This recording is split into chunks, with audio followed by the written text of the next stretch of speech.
మీరు పండుగలు ముఖ్యంగా మన హిందూ పండుగలు మెయిన్ కల్చర్ మన సంస్కృతి సంప్రదాయాలు మీకు చాలా అవగాహన ఉంది.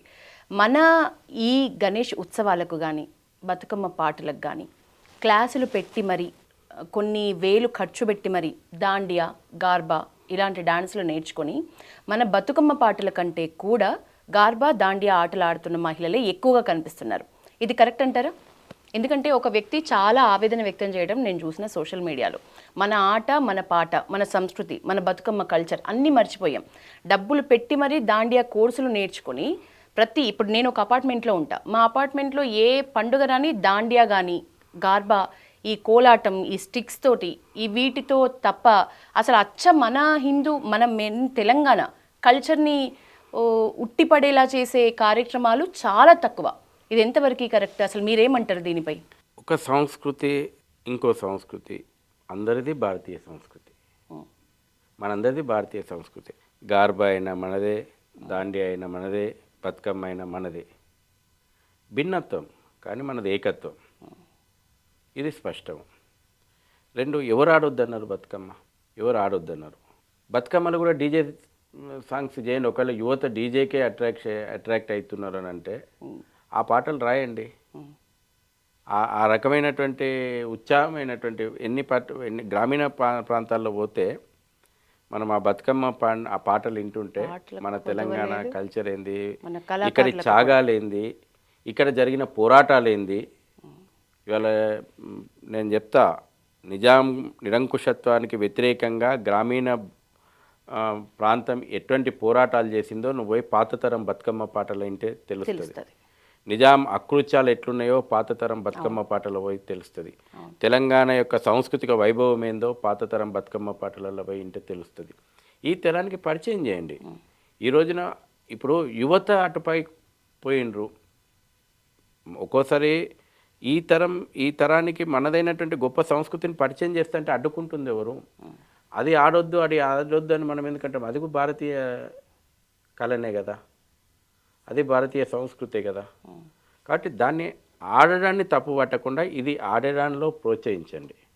ఒకప్పుడు వాస్తవానికి బతుకమ్మ గ్రామీణ ప్రాంతాల్లో ఆడేది, ఇప్పుడు పట్టణ ప్రాంతాల్లో కూడా బతుకమ్మ ఆడుతూ ఉన్నారు. అమెరికాలో కూడా ఆడుతూ ఉన్నారు.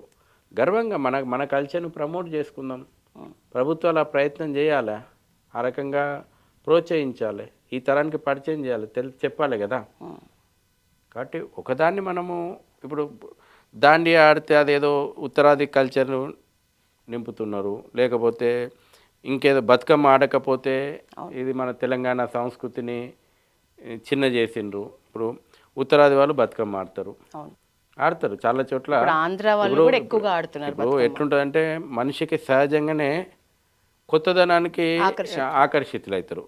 ఇప్పుడు వాళ్ళు వచ్చి బతుకమ్మ ఆడాలనుకుంటున్నారు, వీళ్ళు వచ్చి దాండియా ఆడాలనుకుంటున్నారు. దీంట్లో తప్పు పట్టేది ఏమున్నది?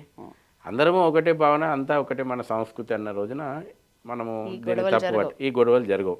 ఇవన్నీ చిన్న చిన్న విషయాలు. అంటే ప్రజల లోపల విద్వేషం భావజాలాన్ని నూరిపోసేటువంటి విషయాలు. అందుకే ఇందాక అన్నారు కొన్ని రోజులు మాట్లాడకుండా ఉంటే ఇది దీంట్లో నేను చాలా ఇంటర్వ్యూలలో నేను ఈ మధ్యన పిలిస్తే నేను చెప్పిన, ఇలా మాట్లాడేది 4 రోజులు మాట్లాడకుండా ఉంటే ప్రజలు వాస్తవాలు డిస్కషన్ కానీ చేస్తారు.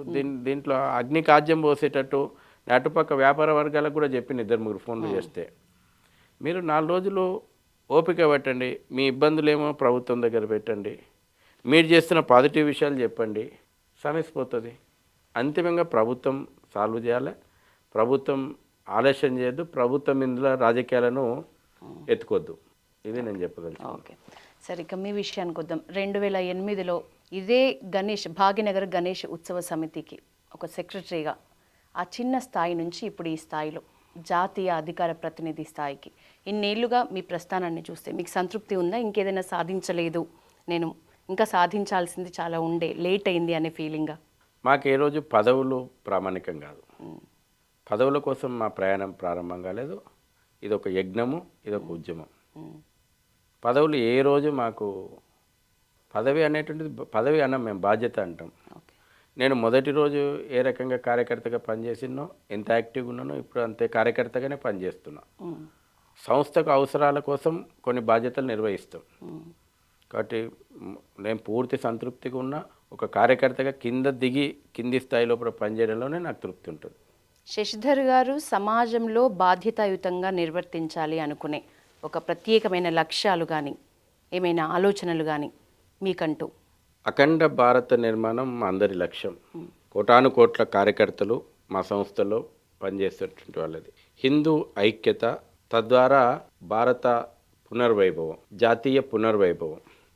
ఈ పదం వాడితే చాలామందికి అర్థం కాదు. అవును. మేము ఇప్పుడు కొత్తగా ఏం చేస్తలేము. గొప్పదైనటువంటి ఘనమైనటువంటి చరిత్రకు వారసులం మనం. కాలక్రమం లోపట శక్కులు, హూనులు, కుషానులు, ఖిల్జీలు, గోరీలు, తుగ్లక్లు, బహుమనీలు, తురుష్కులు, మొఘలులు, డచ్చు, పోర్చుగీసు, బ్రిటిషర్లు, ఇప్పుడు సెక్యులర్లు, ఇన్ని దాడులకు ఈ దేశం గురైంది. అయినా ఈ దేశం నిలబడ్డది, ఈ సమాజం నిలబడ్డది. ఇది హిందువు. ఒక హిందువు పరిచయం ఏంటంటే ఇది. ఇన్ని దాడులను తట్టుకొని నిలబడ్డం. భయంతోటో ప్రలోభంతోటో మతాలు మారలేదు. వీరోచితమైనటువంటి పోరాటాలకు వారసునివి. ఆ రక్తం మన లోపల ఉంది. ఆ డిఎన్ఏ ప్రపంచంలో ధైర్యానికి డిఎన్ఏ పరీక్ష చేస్తే హిందూ డిఎన్ఏనే ధైర్యవంతమైనటువంటి డిఎన్ఏ.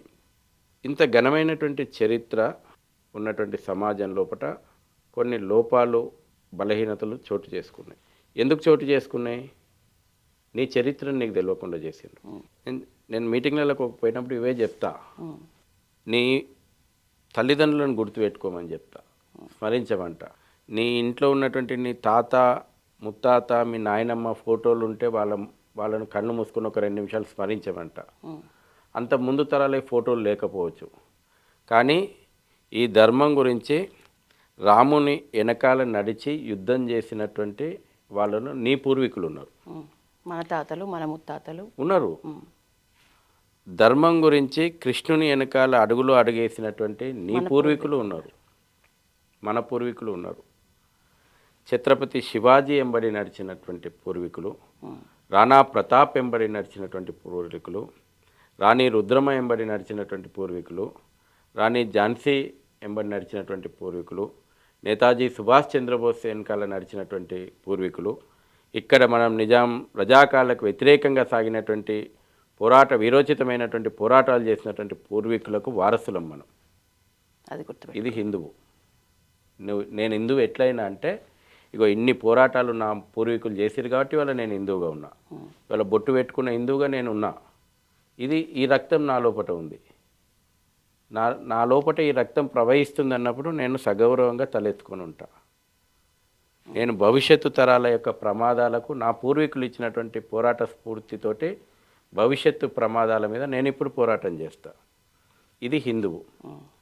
హిందువుగా జీవించమంట. నేను హిందువుగా జీవించాలంటే ఇగో మన పూర్వీకులు జీవించినట్టు తన్ మన్ ధన్ అవసరం అనుకుంటే ఏ సమర్పణకు వెనకాడొద్దు. ఈ ధర్మ రక్షణ కోసం ప్రాణం పోతుంది, ఒకసారి పోతుంది, ఒకటేసారి కదా పోయేది. ప్రాణం పోతుందని మన పూర్వీకులు భయపడి ఉంటే ఇన్ని యుద్ధాలు చేస్తోళ్ళ, ఈ ధర్మాన్ని నిలబెట్టేటోళ్ళ, ఈ రోజున మనం హిందువుగా ఉండేటోళ్ళమా? ఈ దేశం ఇట్లుండేదా? ఇన్ని వేల సంవత్సరాలు, 20 సంవత్సరాలు, 30 సంవత్సరాలు జిహాదు జరిగినటువంటి దేశాలు, సంస్కృతులు కాలగర్భంలో కలిసిపోయినాయి. ఇప్పుడు ఇవాళ ఇరాన్ ఉంది.